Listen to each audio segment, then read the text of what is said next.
And Yahoo and Microsoft just can't resist each other. According to the Wall Street Journal, Yahoo directors planned to meet last night to discuss a potential search partnership with Microsoft.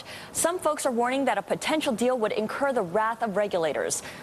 Colin Gillis is the director of internet research at Briganine Advisors, and he joins me on set.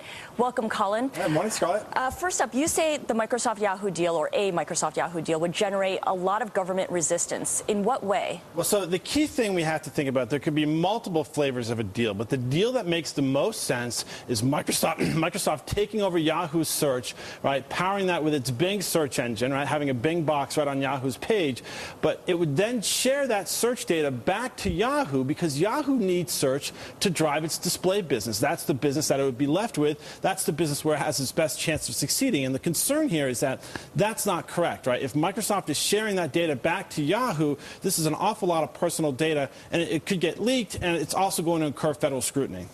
Now, to what extent are investors and perhaps even the companies themselves underestimating the level of resistance that they would face? Well, that's the thing, right? So if you go and you look at some of the talks that's happening at the subcommittee level on the Hill, right, this is a whole new justice that's happening, right? And if you think about behavioral targeting, there's an awful lot of data that's being collected on people on a non-opt-in basis. Every page and every click and every search you do at Yahoo is being recorded. So if this deal could trigger a much broader scrutiny into Yahoo's data collection habits, that could come back to hurt their ability to deliver targeted ads.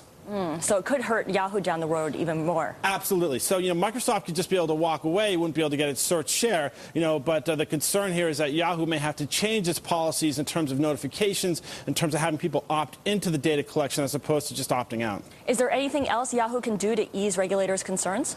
Well, I mean, they could talk about how the data is not personally identifiable, but, if you go and you look, you do a search on when AOL released its search data, that, it comes up on Wikipedia as the AOL search scandal. Right? So they put out some search records for researchers to use, and it turns out all this data that's anonymous, was able to be tracked back to individual people. Go and talk to Thelma Arnold down in, down on the South. She was person 4417749, and people were able to figure out exactly who she was. Hey, Colin, are you concerned that Yahoo doesn't seem to have a strategy? I mean, they're just like throwing spaghetti up against the wall and hoping that something sticks. Well, so they have a strategy, and their strategy is let's figure out how do we monetize, the fact that we touch 1 out of 2 people across the internet. And, we have captured 12% of all the time people spend online on the internet. The key thing for them is they need to figure out how to monetize that in a cost-efficient way. They're too expensive a company right now.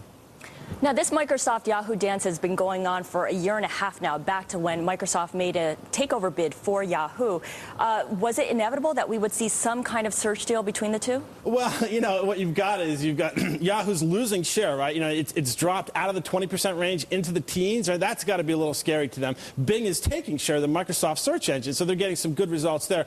If you remember, Microsoft has its analyst day coming up in Redmond next Thursday, so it makes a lot of sense that talks are coming to a head. It doesn't mean that we're going to see a deal actually get done, but if they're going to do anything, you want to have it while the whole world and all the financial community is paying attention on Thursday. If we don't get something done by Thursday, I think that this is it. We'll finally be able to put this issue to rest. No more momentum. No more momentum after this. Okay, so a calendar event driving a lot of this. Correct, on next Thursday. Okay, who needs the search deal more at this point? Well, after Microsoft results, right? I mean, clearly they have no growth engines right now, and they are looking to the internet to drive growth. And this is a concern for Microsoft investors. I mean, right now they're plugging $2 to spend for every dollar of revenue that they generate in this space. Chasing after Google is not necessarily the best business model. I mean, Google is pushing into Microsoft, going into applications, going into operating systems, but it's a dominant brand in search.